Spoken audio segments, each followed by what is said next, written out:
Good morning, everyone. We are starting our new literacy topic for the next few weeks, and we're going to be looking at narratives. So I'm going to share my screen with you, and we're going to get started on our topic. Our literacy today is looking at the features of a fiction text, and we're going to be basing our writing on the story of Edward Tulane. So today we're going to figure out what is a fiction text. We're going to be boxing up the text that we're going to use to structure our independent writing, and then we're going to look at the language features that we use in a story. So our goal is going to be to write a missing chapter for Edward Tulane. So we're going to be adding in a new chapter. It's not in the book. You're going to be making up a chapter for the Edward Tulane, but it has to fit with the theme of the rest of the book. So let's have a think. What is the point of a fiction text? Can you pause the video, say your answer out loud? Well, a fiction text is to entertain. It's a made-up story to entertain somebody. And who are we entertaining? Who is our audience? Well, if we think about the story of Edward Tulane, it's a lovely story about a toy doll, toy China rabbit, which implies it's probably a story for children because children tend to have toys and would be interested in the adventures of a toy. And last but not least, what type of story is Edward Tulane?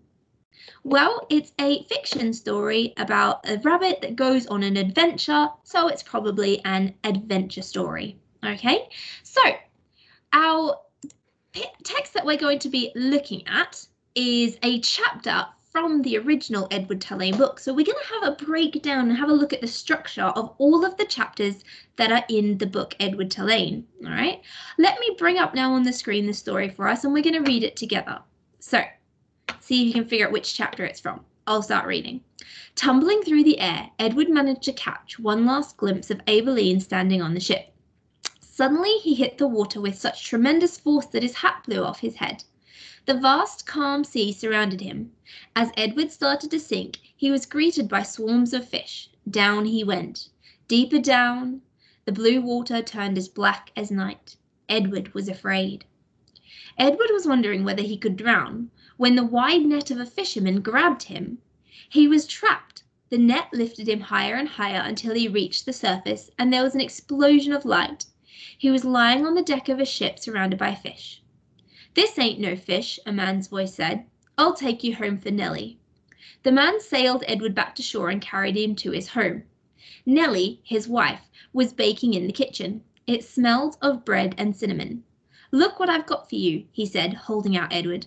"Oh, Lawrence, she's beautiful," Nellie responded, clapping her hands. Life with Lawrence and Nellie was sweet. Edward spent his days happily watching Nellie bake and listening to her interesting stories. In the evening, Lawrence took him outside to look up at the constellations. Edward loved listening to the names of each one. Everything was just perfect until Nellie and Lawrence's daughter came along. Lolly paraded into the house and immediately spotted Edward sitting at the table. She was a lumpy woman who was very loud and wore too much pink lipstick. "What is this stupid thing?" she said, picking up Edward. "Why have you got a toy sitting at the table?" Looking unimpressed, she gave Edward a shake and tossed him onto the couch so that he landed face down. He felt a sharp pain in his chest. Nellie would never dream of treating him that way. After dinner, Lolly said goodbye and sneakily picked up Edward on her way out. "Let's put you back where you belong." Holding Edward by the ears, she marched outside and hauled him into the rubbish bin. What is going on? Edward thought to himself. Before he knew it, he was being emptied into the back of a truck. Okay, so this chapter, as you might have surmised, comes from when Aileen accidentally lost Edward Tulane into the ocean, and he was collected or fished out of the ocean by Lawrence, given to Nellie, and he lived with Lawrence and Nellie for a while.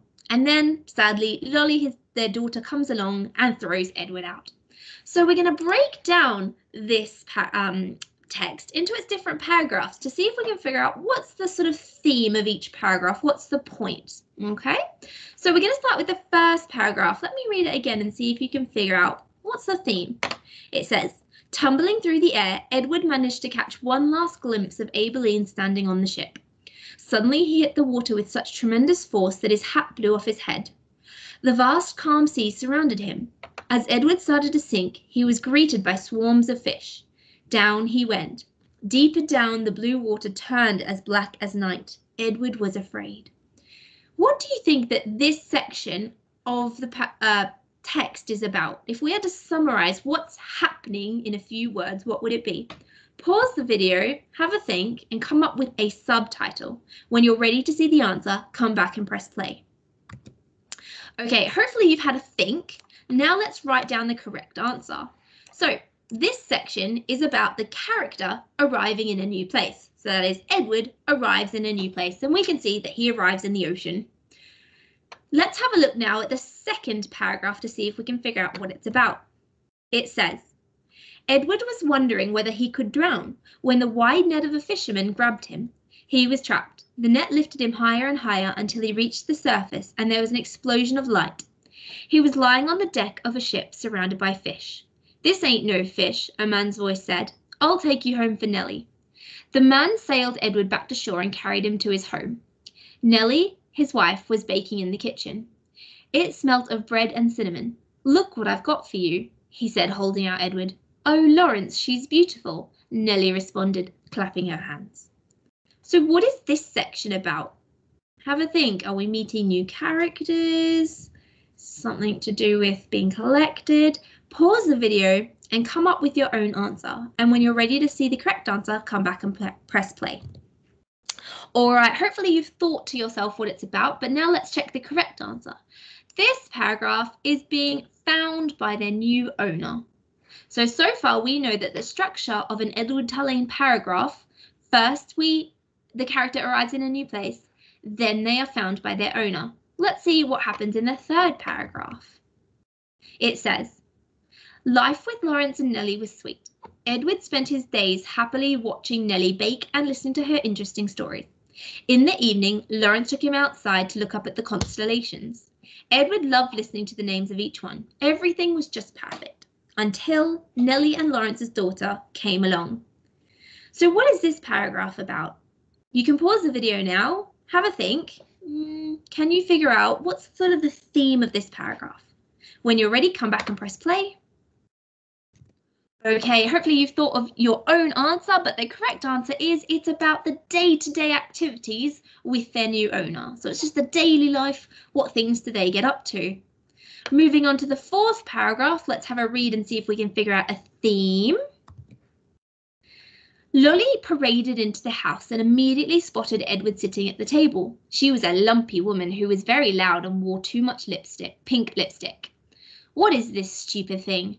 She said, picking up Edward. Why have you got a toy sitting at the table?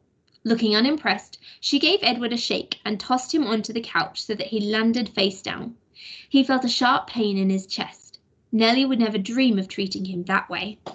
So what is this paragraph about? What do we learn? If you could summarize it in a few words, what would it be? Pause the video, have a think, and when you're ready to hear the answer, come back and press play. Okie doke.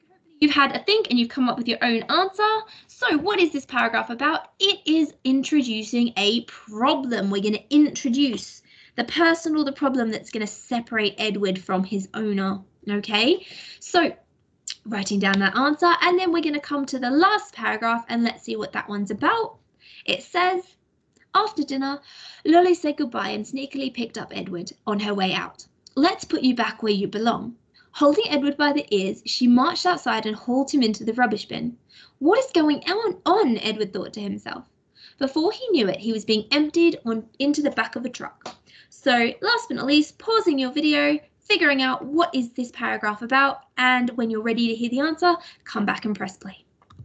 Okay, so that final paragraph is the exit from the owner. So Edward is going to leave.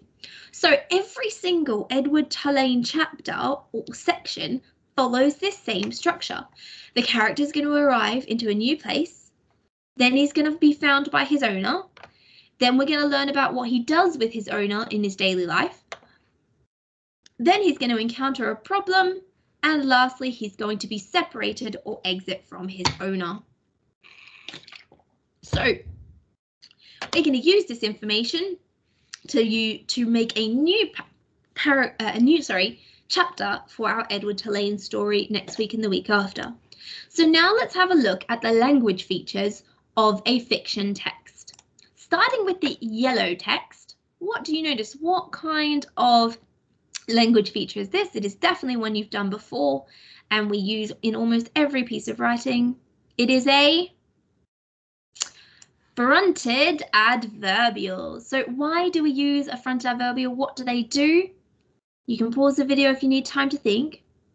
It should add more detail about the piece of writing. So it's to pique their interest and give extra information. Can we please write down fronted adverbials, because that will be a target for us in our writing this week, and next week and the week after. Right, let's have a look at the green. What do you think this green is? We've got down he went. Edward was afraid. If we come back, let's see if there's anything more in this text. It's got he was trapped in green. Everything was perfect. He felt a sharp pain in his chest.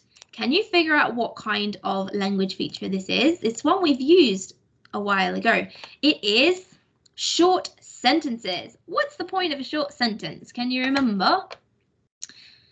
A short sentence is to change the length of your writing and create tension and an atmosphere. Okay, so we're going to be using those to really dramatize our writing over the next few weeks. Let's have a look at the blue. Oh, this should be a nice and straightforward one. In blue, I've got, "What's this, Lucy?" said a man as he picked up Edward. "Shall we take him home?" What do you think? Let's have a look at the original text. In blue, we've got, "What is this stupid thing?" she said, picking up Edward. "Why have you got a toy sitting at the table? Let's put you back where you belong." So, of course, this is dialogue, speech. So what's the point of speech? Well, to show the story through the character's speech. It's really important that our dialogue moves the story forward. It has to serve a purpose. Otherwise, we're just sort of adding and talking for the sake of it. We're going to be exploring that more in the next few days. And let's have a look at our final language feature that we're going to be using in our writing. We've got stormed, thrust, yelp. Let's have a look at the original text. We've got words like grabbed, explosion, paraded, tossed, marched and hauled. What kind of language is this? It is vocabulary for effect. So using those powerful verbs. Okay, not just he pushed his boot into Lucy's side, he thrust. Okay, she let out a yelp. It really adds that image in your mind, makes it more powerful. So it's to portray a character's personality and emotions and have a particular effect on the reader. So we have 4 different types of language features that we will be using. Okay, and that is, we've got our fronted adverbial, short sentences, speech, and our language for effect. Okay, so making sure you have those down in your book. So that's the end of our lesson for today. Tomorrow we're going to start learning the skills that we're going to be needing to write our missing chapter, and I look forward to seeing you then. Have a lovely day, and I will see you tomorrow. Bye.